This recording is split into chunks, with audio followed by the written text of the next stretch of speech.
Hello guys and welcome back है तुम्हारे favourite channel एनिमेडी पे। एंड इस वीडियो में हम देखेंगे वो 3 ऐसी एनिमेस जो कि पता नहीं क्यों यूट्यूब ने मेरे मेन चैनल से डिलीट कर दी थी। बट ये एनिमे स्टोरीज काफी अच्छी है एंड इन पे मैंने काफी मेहनत भी की थी, तो मैंने इसीलिए सोचा क्यों ना मैं इन तीनों एनिमे स्टोरीज को अपने सेकंड चैनल पे डाल दूं। और हाँ, पार्ट 17 के पार्ट 2 पे मैंने काम स्टार्ट कर दिया है, वो भी जल्दी आने वाला है, तो तैयार है ना, काफी मस्त पार्ट होने वाला है। लेकिन हाँ, उससे पहले एक और मस्ती न्यू एनिमे आने वाली है, उसके लिए भी तैयार हो जाओ। सो या इस वीडियो में तुम लोग देखोगे तीन मजेदार एनिमे स्टोरीज। तो तुम लोग के सामने हाजिर है एनिमे स्टोरी नंबर 1। आज से 100 साल पहले एक डेमन किंग यानी एक राक्षस वोसुन ने अपने मॉन्स्टर्स के साथ मिलकर भगवानों पर हमला कर दिया था। भगवानों को बचाने की जिम्मेदारी थी गॉड ऑफ वॉर शूटियान की। शूटियान अकेले ही उन मॉन्स्टर्स को मार रहा था, लेकिन तभी पीछे से एक गॉड ने उसे धोखा दे दिया एंड उस पे पीछे से हमला कर दिया, जिससे शूटियान मारा गया एंड उसकी बॉडी 72 स्पिरिट फ्रैगमेंट्स में डिवाइड हो गई एंड पूरी दुनिया में जाके फैल गई। एंड फिर वो सारे डिमंस दोबारा से उन सारे गॉड्स पर हमला कर देते हैं। उनमें से एक गॉड शीजी अपनी पूरी पावर यूज करके उन सारे गॉड्स और डेमंस को एक वॉइड रिल्म में सील कर देते हैं, जहाँ पे कुछ भी नहीं होता, टाइम तक नहीं। एंड उस सील को अंदर से दोबारा तोड़ा नहीं जा सकता, उसको बाहर से ही कोई तोड़ सकता है। एंड अब क्योंकि सारे गॉड सील हो चुके थे, इसलिए अर्थ और बाकी के 5 रेल्म्स में लोग बहुत ज्यादा सफर करने लग गए। दुनिया में बहुत सारे मॉन्स्टर्स फ्री हो गए। इसके बाद हम आज से 14 साल पहले के टाइम पे आते हैं, जहाँ पे हम 2 भाइयों को देखते हैं, जेन और कांचन, जो एक डेजर्ट के बीच में रह रहे होते हैं। एंड वहाँ बहुत तेज तूफान आया होता है। कांचन रो रहा होता है एंड जेन उससे बोलता है चुप हो जाओ, हमारे पापा और ये घर दोनों ही बहुत स्ट्रॉन्ग है, हमें कुछ नहीं होगा। एंड तभी उनके घर की छत टूट जाती है, लेकिन किसी तरह जेन अपने भाई को बचा के बाहर ले आता है। जब वो दोनों बाहर आते हैं तो देखते हैं कि उनके पापा एक मॉन्स्टर से लड़ रहे हैं। एंड हमें यहाँ पता चलता है कि जेन और कांचन के पापा बहुत ज्यादा स्ट्रॉन्ग है, लेकिन ये मॉन्स्टर उनसे भी ज्यादा स्ट्रॉन्ग है। वो मॉन्स्टर जेन के पापा पे काफी भारी पड़ रहा होता है, लेकिन तभी ये दोनों पागल बच्चे उनकी परेशानी और बढ़ाने चले जाते हैं। जेन अपनी वुडन स्वॉर्ड और कांचन दोनों को लेके वहाँ लड़ने चला जाता है। वो मॉन्स्टर उन दोनों पर अटैक कर देता है, लेकिन तभी जेन के पापा उन दोनों को बचा लेते हैं, बोलते हैं बहुत अच्छे, अभी तक सिर्फ मैं पिट रहा था, अब हम तीनों पिटेंगे। फिर वो अपने बच्चों को समझाते हैं कि तुम लोगों को केव की तरफ भागना चाहिए था, इधर की तरफ नहीं आना चाहिए था। तभी वो मॉन्स्टर दोबारा उन पर अटैक कर देता है, लेकिन इस बार जेन के पापा किसी तरह उस मॉन्स्टर को सील कर देते हैं। फिर वो अपने बच्चों को लेके वहाँ से भागते हैं, बोलते हैं कि ये डेमन बहुत ज्यादा स्ट्रॉन्ग है, ये जल्दी ये सील तोड़ देगा, तो इसीलिए हमें यहाँ से तुरंत निकलना होगा। एंड वो ये भी बताते हैं कि इस डेमन का नाम असुरा है, जो कि डेमन हंटर्स को मारता है। उन दोनों के पापा भी एक डेमन हंटर थे। फिर वो तीनों एक केव में जाते हैं। वहाँ केव में 2 तलवारें 2 पत्थरों में घुसी होती है। जेन के पापा जेन से बोलते हैं एक तलवार को पकड़ो। एंड जब वो दोनों उन दोनों तलवारों को पकड़ते हैं, तभी वो दोनों तलवारें जलने लगती हैं। फिर जेन के पापा बोलते हैं जब मैं बोलूँ तो दोनों तलवारों को साथ में खींचना। एंड वो दोनों वैसा ही करते हैं, वो दोनों तलवारों को साथ में खींचते हैं। तभी बीच में से एक मैजिकल बॉक्स निकलता है। जेन के पापा उस मैजिकल बॉक्स को जेन को देते हैं एंड बोलते हैं इसको कांचन को तब देना जब ये बड़ा होकर एक डेमन हंटर बन जाए। एंड वो दोनों स्वॉर्ड्स वो जेन को दे देते हैं। जेन बोलता है कि मैं बहुत वीक हूँ, मुझे तो स्वॉर्ड्स यूज करनी भी नहीं आती। तो उसके पापा कहते हैं पता है मुझे, चुपचाप पकड़ो इसे। फिर वो लोग वहाँ से भागने लगते हैं, लेकिन तभी वो डेमन उन पर दोबारा से हमला कर देता है। एंड इस बार फिर से जेन के पापा किसी तरह उस मॉन्स्टर को दोबारा से सील कर देते हैं। वो दोनों बच्चे बहुत खुश हो जाते हैं, लेकिन तभी एक घंटी बजती है। एक औरत उनके पापा के सीने के आर पार अपना हाथ घुसेड़ देती है। वो दोनों बच्चे क्या ही कर सकते थे, वो रोने लगते हैं। लेकिन तभी उनके पापा अपनी बच्ची कुछ स्ट्रेंथ है किसी तरह अपने बच्चों को वहाँ से टेलीपोर्ट कर देते हैं, जिसे वो औरत रोकने की कोशिश करती है, लेकिन वो कर नहीं पाती। लेकिन एक मिनट, अगर इसको टेलीपोर्ट मैजिक आता था तो ये तब से भाग क्यों रहा था? इसके बाद हम आज के टाइम पे आते हैं। हम देखते हैं जेन अब बड़ा हो चुका है एंड उसका भाई कांचन नीचे एक लिजर्ड कॉस्ट्यूम पहन रहा होता है। दूसरी तरफ 2 आदमी एक घर में जाते हैं, इनमें से एक ये मॉन्क होता है। एंड वो अंदर घुसते ही समझ जाता है कि इस घर में एक डीमन है। एंड फिर वो उस डेमन को मारने की कोशिश करने लगता है, लेकिन वो उसे मार नहीं पा रहा होता। तब वो उस आदमी को बाहर भेजता है एंड दोबारा से उसे मारने लगता है। एंड इस बार वो लिजर्ड डेमन का सिर काट देता है, लेकिन ये लिजर्ड डेमन तो एक्चुअली में कांचन था, जो बोलने लगता है मेरा सिर कहाँ गया, जिसे सुन के ये मॉन्क डर जाता है, कहता है अरे तुम जिंदा कैसे हो। फिर जेन उस मॉन्क को पीछे से नॉक कर देता है एंड वो बेहोश हो जाता है। जब वो मॉन्क उठता है, तब दोनों भाई उससे पूछते हैं कि आखिर तुम फेक एक्सोर्सिज्म क्यों करते हो। तब वो मॉन्क उन दोनों को बताता है कि उसने और लिजर्ड डेमन ने टीम अप किया था एंड वो इसी तरह से फेक एक्सोर्सिज्म करके पैसे कमाते हैं। एंड वो इतना अच्छा भी दिखता है, इसलिए लोग उसकी बात को मान भी जाते हैं। गजब कॉन्फिडेंस था बंदे में। खैर, उसको दोनों भाई मिलकर सबक सिखाते हैं, फिर वहाँ से जाने लगते हैं। एंड अब कांचन 14 साल का हो चुका है एंड जेन उस पे कुछ जादू वादू करता है एंड उसको भी एक डेमन हंटर बना देता है। फिर वो उसे वो बॉक्स देता है जिसमें होती है एक आयरन रॉड। एंड ये आयरन रॉड एक्चुअली में वो हथियार होती है जो कि शूटियान यूज किया करता था, जिसे देख के कंचन बोलते हैं कि मेरे पापा ने इसके लिए अपनी जान दी थी, क्या इससे मैं क्या करूँ, अपना कान खो दूं। तभी वहाँ पे एक बुढ़ा आदमी आता है, वो उन दोनों से कहता है डेमन हंटर्स, मेरे विलेज में एक डेमन आ गया है जो लोगों को गायब कर रहा है और उन्हें मार रहा है, प्लीज उसे मारो तो मैं तुम्हें इतने सारे पैसे दूंगा। वो दोनों भाई खड़े होते हैं एंड बोलते हैं ओके। वो दोनों जाने लगते हैं, लेकिन तभी उस बुढ़े आदमी की पैसे की थैली गिर जाती है एंड उसमें वही बेल होती है जो उस औरत के पास थी। जेन दोबारा उस आदमी के पास जाता है, कहता है ये तुम्हें कहाँ से मिला, जिसपे वो आदमी बोलता है कि ये उन्हीं डेमन्स का है जो मेरे शहर में है। वो दोनों तुरंत उस विलेज में जाते हैं एंड वहाँ चारों तरफ फॉग ही फॉग थी। तभी कंचन गायब हो जाता है। जेन पे एक फीमेल कैट डीमन अटैक कर देती है, जिसे जेन बहुत ही आसानी से हरा देता है। फिर वो डीमन उसे अपने प्यार के जाल में फंसाने लगती है एंड बोलती है कि तुम मुझे छोड़ दो, तुम जो कहोगे मैं वो करूंगी। जिसपे जेन बोलता है ठीक है मैं तुम्हें छोड़ रहा हूँ, अब इधर से निकल लो फटाफट। एंड मैं बता दूं कि अगर तुमको ये बंदा सिग्मा लग रहा है तो अभी थोड़ी देर वेट करो, आगे देखना क्या होता है। एंड जैसे ही जेन उल्टा घूमता है वो फीमेल कैट मॉन्स्टर दोबारा उस पर हमला कर देती है पीछे से, लेकिन इस बार जेन उसे मार देता है। एंड वो मरने से पहले बोलती है तुमने मुझे मारा है ना, तो मेरा भाई तुम्हारे भाई को मार देगा। इधर हम देखते हैं उसका भाई who was also a cat demon, वो कंचन से लड़ाई कर रहा होता है। एंड सरप्राइजिंगली कंचन इस समय जीत रहा होता है, लेकिन तभी वो डीमन अपने ट्रू फॉर्म में आ जाता है एंड कंचन को बहुत गंदा मारने लग जाता है। कंचन लगभग हार ही चुका होता है एंड उसका भाई तैयार हो जाता है फाइट के बीच में आने के लिए, लेकिन तभी उसकी आयरन रॉड अवेकन हो जाती है एंड कंचन उसे एक स्पीयर की तरह यूज करता है एंड उस डेमन को मार देता है। जैसे ही कंचन उस आयरन रॉड को अवेकन और यूज करता है, उस आयरन रॉड से एक एनर्जी वेव निकलती है जो सारे के सारे 6 रेल्म्स में ट्रैवल करती है, जिससे सारे ही गॉड्स और डीमन सेंस कर लेते हैं। उन्हें पता चल जाता है कि आयरन रॉड अब अवेकन हो चुकी है। कंचन उस फाइट को जीत जाता है एंड बेहोश हो जाता है, लेकिन वो कैट डीमन अभी भी मरा नहीं होता। जेन उसके पास आता है एंड बोलता है ये बेल तुम्हें कहाँ से मिली। उसकी घंटी सुनते ही वो डेमन मानो एक रोबोट की तरह बकने लगता है कि उन दोनों भाइयों को मार के वो स्पिरिट फ्रैगमेंट ले लो, उन दोनों भाइयों को मार के वो स्पिरिट फ्रैगमेंट ले लो। एंड वो यही चीज बार बार बोल रहा होता है। तभी वो घंटी अपने आप उड़ती है एंड उस डेमन के मुंह में चली जाती है एंड वो डेमन फट जाता है। जेन अपने भाई को किसी तरह वहाँ से बचा लेता है। सुबह हो जाती है, दोबारा इसका भाई होश में आता है एंड दोनों हंसी खुशी वापस जाने लगते हैं, लेकिन तभी उन्हें 2 लोग रोक देते हैं जो कि सेलेस्टियल्स होते हैं एंड इनका मिशन होता है गॉड्स को दोबारा से वॉइड रेल्म से रिलीज करना, ताकि दोबारा वर्ल्ड में शांति आ सके, पीस वाली शांति। उनमें से एक लड़की जिसका नाम शायोबा था, वो जेन और कांचन से बोलती है हमें वो शेंजेन आयरन तुरंत दे दो, जिसपे जेन बोलता है ये आपके पापा का है क्या कि ऐसे मैं आपको दे दूं, जिसपे लड़की गुस्सा के उस पर अटैक कर देती है। उस लड़की के अटैक से जेन थोड़ा घायल हो जाता है एंड उन दोनों में लड़ाई शुरू होने वाली होती है, लेकिन तभी बीच में लॉन्ग आ जाता है। ये दोनों ही फेरी रेल्म के थे एंड ये शेंजेन आयरन को वापस लेने आए थे। लॉन्ग जेन को हील कर देता है एंड उसे समझाता है देखो तुम्हारे भाई के पास जो है वो शू टियन यानी गॉड ऑफ वॉर के 72 फ्रैगमेंट्स को ढूंढने के लिए बहुत ज्यादा जरूरी है एंड जब उन्हें वो सारे 72 फ्रैगमेंट्स मिल जाएंगे तभी वो दोबारा से गॉड ऑफ वॉर और सारे गॉड्स को रिवाइव कर पाएंगे। एंड अगर गलती से वो शेंजेन आयरन डीमंस के पास चला गया तो वो डीमन लॉर्ड को वापस ले आएंगे, जिससे पूरी दुनिया में सिर्फ डीमंस का राज हो जाएगा। एंड वो दोनों इसी चीज को रोकने आए हैं। जेन बोलता है ये भी तो हो सकता है कि तुम लोग झूठ बोल रहे हो, तो जायोबा अपना चेहरा दिखाती है, जिसे देख के जेन कहता है नहीं, इतने क्यूट फेस वाली लड़की झूठ नहीं बोलेगी, लो ले जाओ। जेन और कांचन वो शेंजेन आयरन उन दोनों को दे देते हैं, वहाँ से जाने लगते हैं एंड कांचन थोड़ा दुखी हो जाता है क्योंकि वो उसके पापा की आखिरी निशानी थी, लेकिन तभी वो लड़की उन्हें पीछे से रोकती है एंड बोलती है ये तो फेक है, ये तो गोल्डन तक नहीं है, ये तो बस एक नॉर्मल आयरन है। तब कंचन वापस आता है एंड उसको दोबारा अपने हाथ में लेता है एंड तभी वो दोबारा से जलने लगता है। फिर वो लड़की हाथ में लेती है, वो दोबारा से नॉर्मल आयरन बन जाता है। फिर जैसे ही कंचन हाथ में लेता है वो दोबारा से गोल्डन हो जाता है। इस पे उसका भाई समझ जाता है कि इस आयरन रॉड ने अपना ओनर चुन लिया है एंड अब इसको बस केवल कंचन ही यूज कर सकता है। एंड अब उन दोनों के पास कोई ऑप्शन नहीं था उन दोनों को भी अपने साथ ले जाने के अलावा। जेन और कांचन इस चीज को मान जाते हैं क्योंकि उन्हें तो बस घूमने के लिए खाने के लिए मिलेगा फ्री में। फिर वो उस बुढ़े आदमी के पास जाके अपना रिवॉर्ड ले लेते हैं एंड फिर लॉन्ग अपने जादू से एक बहुत तगड़ी कार समन करता है, जिसे देख के दोनों बहुत शॉक्ड हो जाते हैं। वो चारों उस कार में बैठते हैं एंड वहाँ से जाने लगते हैं। कार के अंदर दोनों भाई जानवरों की तरह खा रहे होते हैं, जिसपे जायोबा उन दोनों पे गुस्सा आ जाती है। जेन खड़ा होता है एंड बोलता है तुम तो चुप रहो, अपनी तरह हड्डी बनाना है क्या हम दोनों को, चुपचाप हमें खाने दो। तभी उन चारों की कार ऑटोमेटिक ब्रेक मार देती है क्योंकि उनके सामने कोई चीज आ गई होती है एंड वो चीज एक्चुअली में एक बहुत ही सेक्सी लड़की होती है।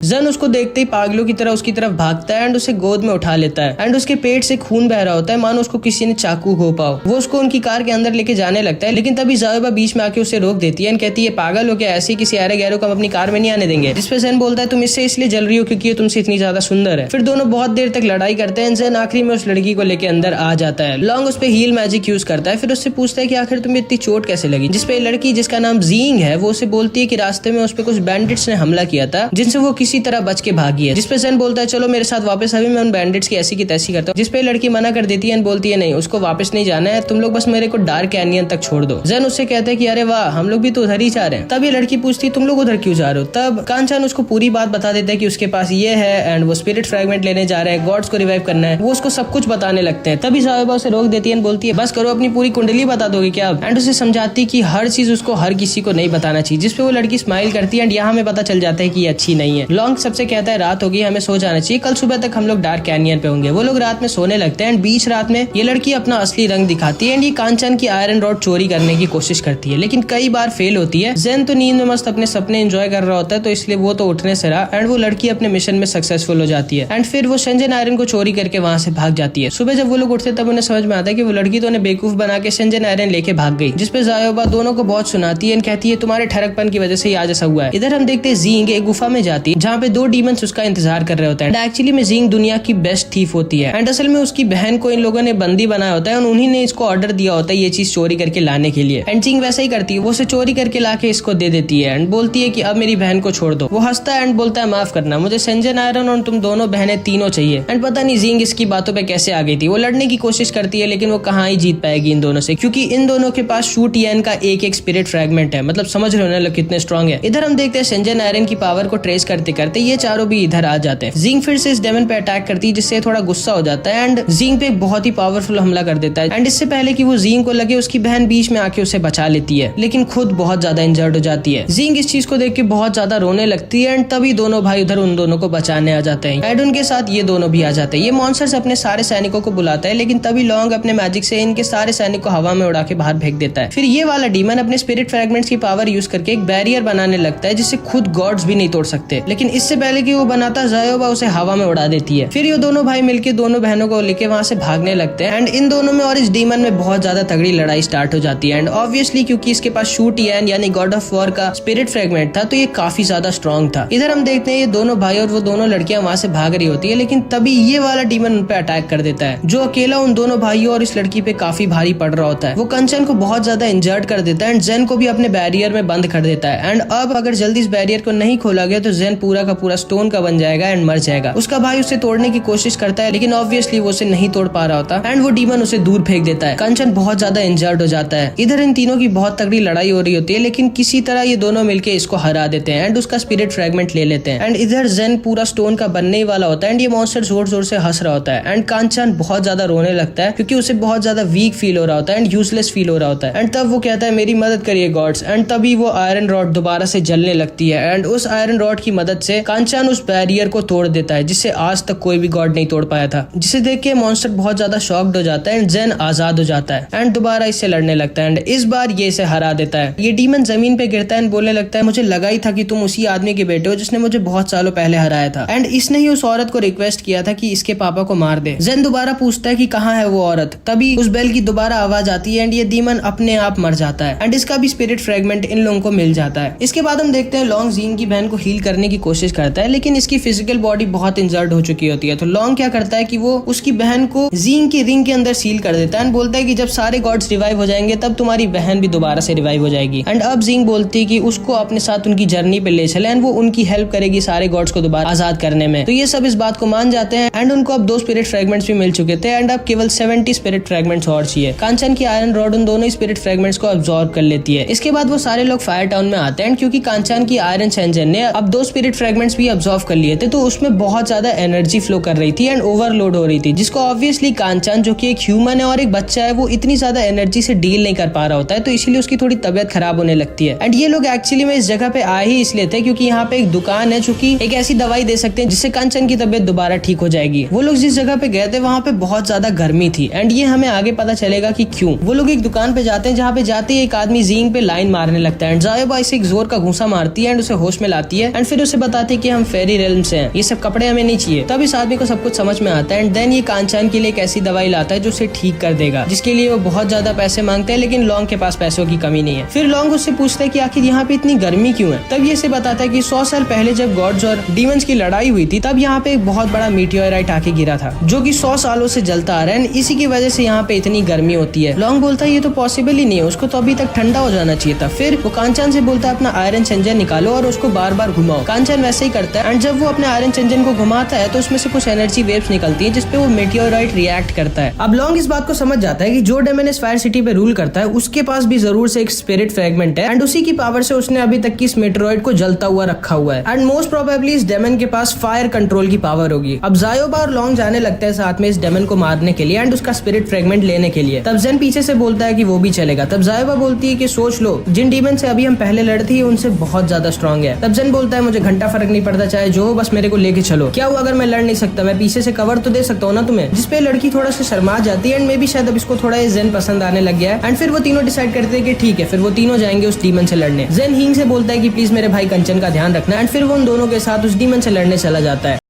वो तीनों उस डीमन के घर पे जाते हैं, वहाँ पे देखते हैं सिर्फ एक औरत की ढेर सारी फोटोज लगी होती हैं। तभी वो डीमन वहाँ आता है एंड वो बोलता है फाइनली तुम दोनों आ गए, तुम दोनों के खून की मुझे थोड़ी सी जरूरत है और जल्दी से मेरे से लड़ो और मेरे को थोड़ा अपना खून दो। अब लोग ये समझ जाते हैं कि इसको हम दोनों की खून की जरूरत है क्योंकि ये कोई फॉरबिडन मैजिक यूज करना चाहता है। एंड तभी जेन उस पर अटैक कर देता है, लेकिन वो डीमन आराम से जेन की अटैक को रोक देता है एंड जेन को बहुत ज्यादा इंजर्ड कर देता है। अब इधर हम देखते हैं कि कांचन बेहोश हो चुका है एंड उसके सामने वही दोनों डीमंस आए जिनको अभी इन लोगों ने हराया था। एंड वो दोनों बताते हैं ये दोनों स्पिरिट फ्रेगमेंट्स जो है ना, ये तुम्हें बहुत ज्यादा पावरफुल कर देंगे एंड तुम्हें तुम्हारे भाई क्या जितने लोगों को तुम जानते हो तुम उन सबसे ज्यादा स्ट्रांग हो जाओगे, बस तुमको केवल अपनी सोल देनी होगी, मतलब तुम्हें भी एक डीमन बनना होगा। तो कांचन सोचने लगता है कि क्या उसे ये डील एक्सेप्ट कर लेनी चाहिए क्योंकि फिर वो फाइनली स्ट्रांग हो जाएगा, क्योंकि वो हमेशा से स्ट्रांग होना चाहता था। एंड इधर हम देखते हैं कि वो डीमन अकेला इन दोनों पे बहुत ज्यादा भारी पड़ रहा होता है एंड ये दोनों बिल्कुल भी उसके सामने टिक नहीं पा रहे होते। तभी जेन दोबारा होश में आता है, वो बोलता है एक काम करो तुम लोग यहाँ से भाग जाओ, मैं इस डीमन से अकेला लड़ूंगा, क्योंकि अगर तुम लोगों का जरा सा भी खून निकल आया तो ये अपने मिशन में कामयाब हो जाएगा एंड ये यूज कर लेगा कोई फॉरबिडन मैजिक जो हम सब के लिए बहुत खतरनाक होगा। लेकिन जायबा मना कर देती है, कहती कि नहीं हम लोग तुमको अकेला छोड़ के नहीं जा सकते। तब जेन बोलता है चिंता मत करो, मैं मरूंगा नहीं, मैं प्रॉमिस करता हूँ, बस तुम अपना ध्यान रखो और जाओ यहाँ से, जल्दी जाओ। तो फिर वो दोनों वहाँ से भाग जाते हैं एंड फिर जेन अपनी पूरी ताकत से उस डीमन से लड़ाई करता है एंड बहुत अच्छा लड़ता है, लेकिन लास्ट में वो डीमन उसे हरा देता है एंड उसे बोलता है कि तुम एक ह्यूमन होने के बावजूद बहुत अच्छा लड़े, इसीलिए तुम थोड़ी रिस्पेक्टफुल डेथ डिजर्व करते हो। एंड वो डिसाइड करता है कि वो उसको अपनी स्ट्रॉन्गेस्ट फ्लेम से मारेगा एंड वो डीमन ऐसे ही करता है, वो जेन की तरफ अपनी स्ट्रॉन्गेस्ट फ्लेम्स भेज देता है जिसे कोई भी नहीं रोकने वाला था। एंड इसके बाद जो हुआ वो बहुत ही ज्यादा शॉकिंग था, जो कि हम अगले पार्ट में देखेंगे। एंड अब टाइम है एनिमे स्टोरी नंबर 2 का। इस एनिमे के स्टार्ट में हम एक श्रापित लड़के को देखते हैं जिसके पैदा होते ही उसकी मम्मी खत्म हो गई थी एंड थोड़े सालों बाद उसकी मम्मी के खत्म हो जाने की दुख की वजह से उसके पापा ने भी अपने आप को खत्म कर लिया था। अब वो छोटा बच्चा एकदम अकेला पड़ जाता है। गांव के बच्चे उसे बहुत परेशान करते हैं और उसे बहुत मारते हैं क्योंकि वो कर्स्ड यानी कि श्रापित था और उसका आधा शरीर पत्थर का था। लेकिन एक दिन जब वो बच्चे इसको मार रहे थे तब ये अपना आपा खो देता है और उन बच्चों को दूर फेंक देता है, जिससे उन बच्चों को थोड़ी चोट लग जाती है। अब इसी बात पे पूरे गाँव के लोग मिलके इसको बहुत मारते हैं और फिर इसको गांव के पास एक चट्टान में मरने के लिए एक लोहे की चेन में बांध देते हैं। कई दिन बीत जाते हैं और ये पत्थर और कीड़े मकोड़े खा के अभी तक जिंदा बचा हुआ था, लेकिन तभी उसके सामने एक छोटी सी लड़की आती है जो उससे कहती है कि तुम पत्थर क्यों खा रहे हो, और उससे पूछती है कि क्या तुम मेरा आधा राइस बॉल खाओगे। लेकिन इससे पहले कि वो कुछ और कहती, ये लड़का उसकी पूरी राइस बॉल खा जाता है और फिर वो इस लड़की से सॉरी कहता है क्योंकि उसने इसके भी हिस्से का खा लिया होता है, जिसपे ये हंसती है और बोलती है कोई बात नहीं, मैं कल तुम्हारे लिए फिर से राइस बॉल ले आऊंगी। और उसके बाद वो लड़की उस लड़के के लिए रोज अपना आधा खाना लाने लगती है। एंड ये जो लड़की होती है इसका एक सपना होता है एक गार्डन बनाने का। वो बहुत ट्राई करती है एक फूल उगाने की, लेकिन वो कभी भी सक्सेसफुल नहीं होती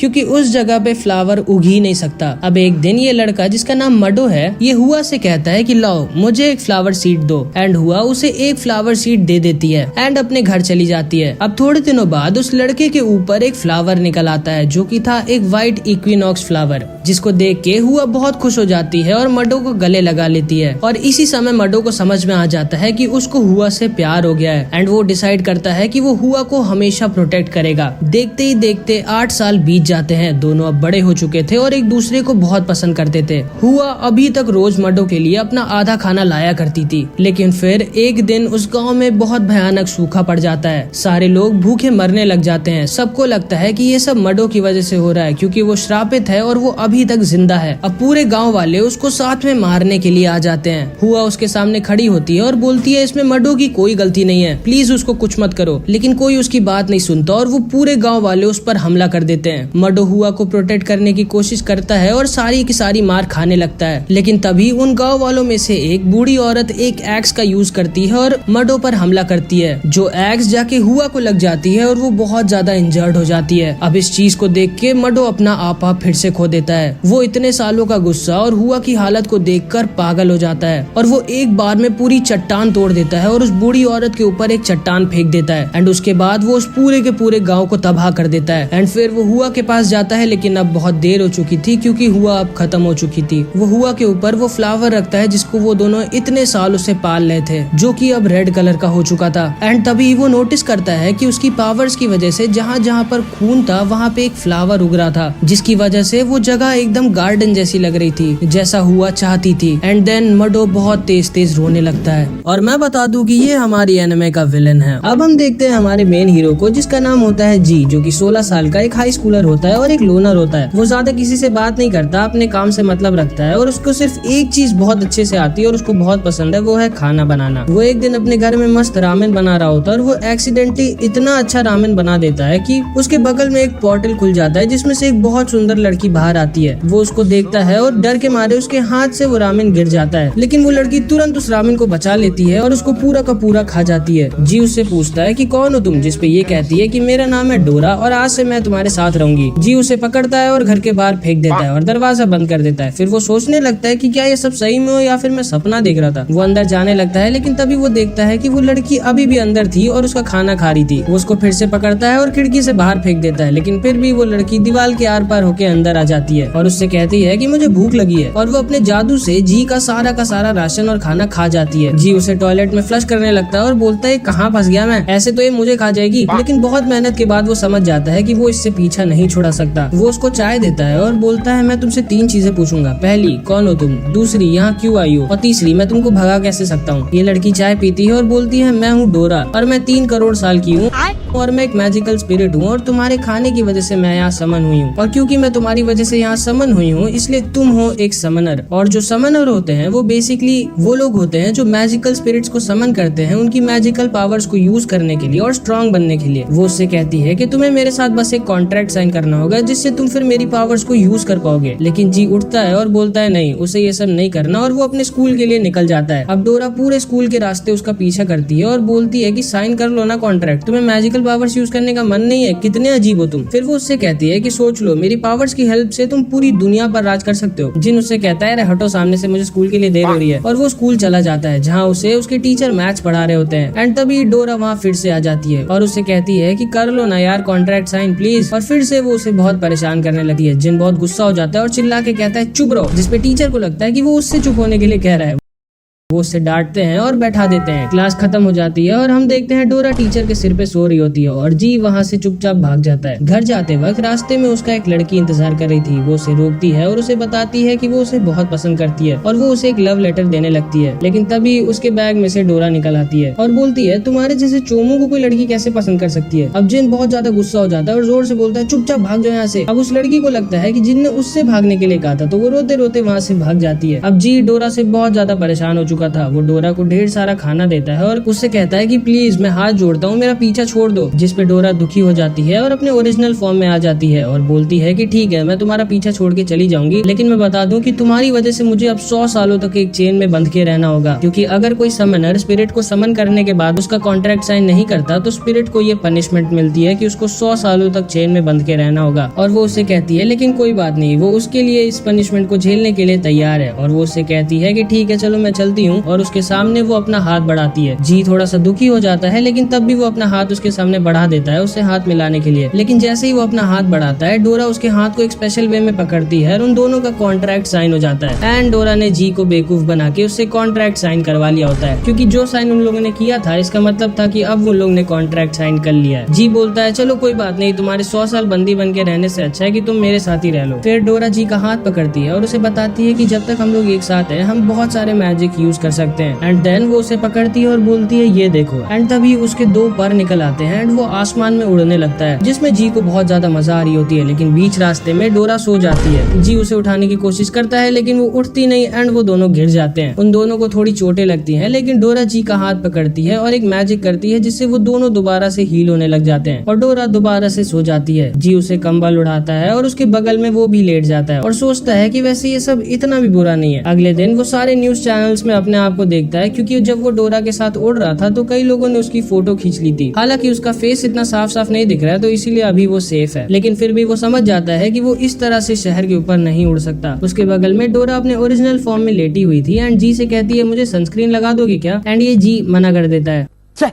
और अपना मस्त हेडफोन लगा के गेम खेलने लग जाता है। लेकिन तभी डोरा के बगल में एक अजीब सा मॉन्स्टर आता है जो उसे किडनैप कर लेता है। अब क्योंकि डोरा ने अभी जिन को टच नहीं किया हुआ था इसलिए वो मैजिक नहीं यूज कर पा रही थी। वो जी को आवाज देती है उसे बचाने के लिए, लेकिन वो तो मस्त गेम खेल रहा था और उसने हेडफोन्स लगाए हुए थे तो उसे सुनाई नहीं दे रहा था और वो मॉन्स्टर डोरा को खा लेता है। अब इसके बाद जो हुआ वो हम अगले पार्ट में देखेंगे। अब टाइम है हमारी आखिरी एनिमे स्टोरी नंबर 3 का। एनिमे के स्टार्ट में हम देखते हैं कि दो किंगडम्स कैजाला और मेजोलू के बीच में एक बहुत भयानक वॉर छिड़ी हुई थी। उन दोनों किंगडम्स के बीच में एक और किंगडम आता था कैपाला, जिस किंगडम के लोग वॉर की वजह से बहुत ज्यादा सफर करने लग गए। ना उनके पास रहने की जगह थी और ना ही खाने के लिए खाना। वो लोग अब बस एक ही चीज चाहते थे कि अब कोई मसीहा आके उन्हें बचाए और उनकी मदद करे। अब हम देखते हैं कैपाल के राजा लैट्रो और उनकी पत्नी माया का एक बच्चा पैदा होता है। एंड जब वो पैदा हुआ था तो रोशनी इतनी तेज थी कि मानो सूरज खुद नीचे आ गया हो। सारे जानवर वहाँ उस बच्चे को देखने आए थे एंड जहाँ वो पैदा हुआ था वहाँ से ऐसी ऑरा आ रही थी कि मानो खुद भगवान ने जन्म लिया हो। लैट्रो और माया अपने बच्चे का नाम सिद्धार्थ रखते हैं। सिद्धार्थ के पैदा होते ही उसकी मम्मी उसे गले से लगाती हैं और उसे आखिरी बार देखकर खत्म हो जाती हैं, जिसपे लैट्रो बहुत दुखी हो जाता है और सिद्धार्थ भी रोने लगता है। उसके बाद उस किंगडम में एक प्रीस्ट आता है अशीडा, जो सिद्धार्थ को देखते ही बहुत शॉक्ड हो जाता है और लैट्रो से बोलता है, ध्यान से देखो, इसका एक हाथ आसमान की तरफ है और दूसरा हाथ जमीन की तरफ। ये कोई मामूली बच्चा नहीं है, ये पैदा हुआ है पूरी दुनिया पर राज करने के लिए। 10 साल बीत जाते हैं और सिद्धार्थ अब थोड़ा बड़ा हो जाता है। वो कुछ बच्चों के साथ बैठ के एक टीचर की बातें सुन रहा होता है जो उन सबसे कह रहा होता है कि तुम सब जल्दी से बड़े और स्ट्रांग हो जाओ ताकि तुम कैपाल की रक्षा कर सको और दुश्मनों को मार सको। तभी सिद्धार्थ खड़ा होता है और पूछता है कि जब लोग मर जाते हैं तो क्या होता है, जिसपे टीचर बोलता है कि जब लोग मर जाते हैं तो मर जाते हैं। सिद्धार्थ को ये आंसर कुछ खास नहीं लगा तो वो फिर से वही सवाल पूछता है, जिसपे टीचर बोलते हैं कि चुपचाप बैठ जाओ, मैं यहाँ पढ़ाने आया हूँ, तुम लोगों के क्वेश्चंस के आंसर देने नहीं। सिद्धार्थ दुखी होकर बैठ जाता है। फिर एक दोस्त जैद उससे बोलता है, चलो हम लोग यहाँ से भाग चलते हैं, क्योंकि यहाँ पे रह के उसको नींद आ रही थी। जैद, सिद्धार्थ और उसका एक और दोस्त वहाँ से भाग जाते हैं एंड एक जंगल में आ जाते हैं। जैद अपने साथ तीर धनुष भी लाया था क्योंकि उसे शिकार भी करना था। उसके सामने एक खरगोश आता है जिसे जैद मारने वाला था, लेकिन तभी सिद्धार्थ उसे रोक देता है और वो खरगोश बच के वहाँ से भाग जाता है, जिसपे जैद उस पे गुस्सा हो जाता है और सिद्धार्थ को वहाँ से जाने के लिए कहता है। सिद्धार्थ वापस लौट रहा होता है लेकिन तभी उसको चिल्लाने की आवाज आती है। वो भाग के वापस जाता है तो देखता है कि उसका दोस्त जैद एक दलदल में फंस चुका है। सिद्धार्थ उसे बचाने की कोशिश करता है लेकिन बचा नहीं पाता और उसका दोस्त जैद मारा जाता है, जिसपे सिद्धार्थ बहुत दुखी हो जाता है और अपनी दूसरी मम्मी के पास जाके रोने लगता है। वो अपने कैसल में किसी से बात नहीं कर रहा होता, ना ही कुछ खा रहा होता है। तभी उसके पापा लैट्रो एक वॉर से वापस आ जाते हैं और वो सिद्धार्थ को आके समझाते हैं कि अब वो बड़ा हो गया है, उसे स्ट्रॉन्ग बनना होगा। वो उसे कहते हैं कि अब तुम्हें तलवारबाजी सीखनी चाहिए। स्टार्टिंग में सिद्धार्थ को बहुत दिक्कत होती है लेकिन 5 साल बाद वो बहुत अच्छा हो जाता है तलवारबाजी में। इसके बाद हम देखते हैं एक सैनिक अपने घोड़े पे बैठ के आता है और बताता है कि हमारे किंगडम पे कैजाल किंगडम ने वॉर डिक्लेयर कर दिया है। लैट्रो सिद्धार्थ से बोलता है कि अब तुम भी बड़े हो गए हो, तुम भी हमारे साथ वॉर में चलो। जिसपे सिद्धार्थ उससे पूछता है कि आखिर हम वॉर कर ही क्यों रहे, हम शांति से क्यों नहीं रह सकते। जिसपे लैट्रो से बताता है कि अगर हम कैजाला से वॉर नहीं करेंगे तो वो लोग हमारे साथ बहुत बुरा करेंगे। अब हम वॉर का सीन देखते हैं जिसमें बहुत सारे मासूम लोग मारे जा रहे थे। सिद्धार्थ भी ये सब देख रहा होता है और बहुत दुखी हो जाता है। तभी उसको कैजाला के कुछ सैनिक घेर लेते हैं और उनका लीडर सिद्धार्थ को मारने के लिए उसकी तरफ आ ही रहा होता है, जिसपे सिद्धार्थ कुछ नहीं करता, बस चुपचाप खड़ा रहता है और उसको दुख भरी आंखों से देख रहा होता है। वो लीडर बस उसके पास आ ही चुका था लेकिन तभी उसके लीडर के मुंह से खून निकलता है एंड वो अपने आप जमीन पे गिर के मर जाता है। किसी को समझ नहीं आ रहा होता कि ये क्या हुआ। वो सब अपने लीडर को लेके वहाँ से भाग जाते हैं। कुछ सालों के बाद हम देखते हैं सिद्धार्थ की शादी हो चुकी है और एक बेटा भी। उस समय भी वॉर चल रही थी और सिद्धार्थ के पास सब कुछ था, एक किंगडम, एक बेटा, उसकी वाइफ, पैसा, सब कुछ। लेकिन फिर भी वो खुश नहीं था क्योंकि उसको अभी तक अपने कुछ क्वेश्चंस के आंसर्स नहीं मिले थे जो उसे बहुत बुरी तरह से चाहिए थे। वो सोचने लगता है कि आखिर वो कैसे इस वॉर को खत्म करे और दुनिया में शांति लाए एंड ऐसे ही और भी बहुत सारे सवाल। फिर वो डिसाइड करता है कि वो ये सब छोड़ के चला जाएगा और एक मॉन्क बन जाएगा। वो आखिरी बार अपनी वाइफ, बच्चे और पापा को देखता है, फिर उस किंगडम से एक घोड़े में बैठ के जाने लगता है। वो उस किंगडम से भाग जाता है और उसका पीछा एक आदमी कर रहा था जो सिद्धार्थ से कहता है कि वापस लौट चलिए, जिसपे सिद्धार्थ मना कर देता है और अपने सारे जेवर और अपने सर के बाल काट के उसे देता है और कहता है कि अब उसे जाना होगा, उसको अपने क्वेश्चंस के आंसर्स कुछ भी करके चाहिए। वो उन सारी चीजों को उसकी वाइफ को देने के लिए कहता है और फिर वो अकेले और पैदल अपने सफर पे निकल जाता है। वो जंगल में ही रहता और सोता है और लोगों से ही मांग के खाना खाता है। एक दिन वो घूमते घूमते एक विलेज में पहुंच जाता है जहाँ पे उसे एक आदमी मिलता है और उसे बताता है कि वो उसके बाल काट सकता है क्योंकि वो काफी बड़े हो गए हैं। वो उसको अपने घर ले जाके उसके बाल काट देता है। फिर जब सिद्धार्थ वहाँ से जाने लगता है तभी वो देखता है कि उसके घर में एक और मॉन्क है। वो सिद्धार्थ से पूछता है कि क्या तुम भी कुछ क्वेश्चंस के आंसर्स ढूंढ रहे हो? तो सिद्धार्थ बोलता है हाँ। दीपा सिद्धार्थ से कहता है कि फिर तुम मेरे साथ चलो। वो दोनों साथ में अपनी जर्नी पे निकल जाते हैं। उनके साथ इसका एक बेटा भी आ जाता है जिसका नाम था असाजी। वो तीनों एक रास्ते से जा रहे होते हैं लेकिन तभी असाजी एक जहरीले पौधे पे पैर रख देता है और बेहोश हो जाता है। सिद्धार्थ उसे बचा लेता है और पूरे रास्ते उसे अपने कंधे पे बैठा के लेके घूमता है। तभी रास्ते में उनको एक आदमी मिलता है जिसका नाम होता है टाटा, जिससे सिद्धार्थ कहता है कि इस बच्चे को बचाने में उसकी मदद करे। वो दोनों उसके साथ उसके घर जाते हैं जहाँ पे उसकी वाइफ मेघाला उन दोनों से मिलने आती है। एंड इसको देखते ही सिद्धार्थ बहुत शॉक्ड हो जाता है क्योंकि ये वो पहली लड़की थी जिससे सिद्धार्थ प्यार किया करता था। लेकिन मेघाला एक लोअर कास्ट की थी तो सिद्धार्थ के पापा ने मेघाला की दोनों आंखें जलवा दी और उसे उस किंगडम से हमेशा के लिए बाहर भेज दिया था। वो मेघाला को देख के दुखी हो जाता है और बोलता है कि माफ करना मेघाला, मैं एक अच्छा राजा नहीं बन पाया और अब मैं एक जर्नी पे हूँ अपने कुछ क्वेश्चंस के आंसर ढूंढने के लिए। उसकी आवाज को सुनते ही मेघाला वहाँ से दुखी होकर भाग जाती है। फिर हम देखते हैं सिद्धार्थ और वो टाटा मिलके उस बच्चे की तबीयत ठीक कर देते हैं लेकिन अभी भी वो बेहोश था। अगली सुबह अचानक से असाजी उठता है और पूरे गाँव में भागने लगता है और बताने लगता है कि जल्दी यहाँ से भागो, एक तूफान आने वाला है। वो सबको चिल्ला चिल्ला के बता रहा होता है लेकिन सारे लोग सोचते हैं कि ये कोई पागल बच्चा है क्योंकि इतनी धूप में कहाँ से तूफान आएगा। लेकिन तभी उसकी भविष्यवाणी सच हो जाती है और अचानक से वहाँ बहुत बड़ा तूफान आ जाता है जिसमें कई लोग अपनी जान खो देते हैं और कई लोग अपना घर खो देते हैं, जिसे देख के सिद्धार्थ समझ जाता है कि असाजी की अवेकनिंग हो चुकी है और उसे उसके आंसर्स मिल चुके हैं एंड अब वो भविष्य में भी देख सकता है। उस जगह का राजा असाजी को अपने महल बुलाता है और पूछता है कि तुम ही थे जिसने भविष्यवाणी की थी? जिसपे असाजी बोलता है हाँ। फिर वो राजा उससे पूछता है कि अच्छा बताओ मैं मरूंगा कब? जिसपे असाजी उसे बताता है कि तुम जब 30 साल के हो जाओगे तब तुम्हें तुम्हारा बेटा ही अपने हाथों से मारेगा। जिसपे राजा शॉक्ड हो जाता है और बोलता है अच्छा जी फिर ये बताओ तुम कब मरोगे? जिसपे असाजी बोलता है कि आज से 4 साल 4 महीने और 4 दिन के बाद। तो ये राजा बोलता है तुम्हारी भविष्यवाणी तो गलत हो गई क्योंकि तुम अभी मरने वाले हो। और उसके ऊपर वो एक सांप छुड़वा देता है। वो सांप उसकी तरफ आ रहा होता है लेकिन तभी उसके पास में जो सैनिक खड़ा था उसके भाले में उस सांप का मुंह घुस जाता है, जिसे देख के सब बहुत डर जाते हैं। वो राजा भी समझ जाता है कि ये कोई मामूली बच्चा नहीं है। फिर असाजी वहाँ से चला जाता है।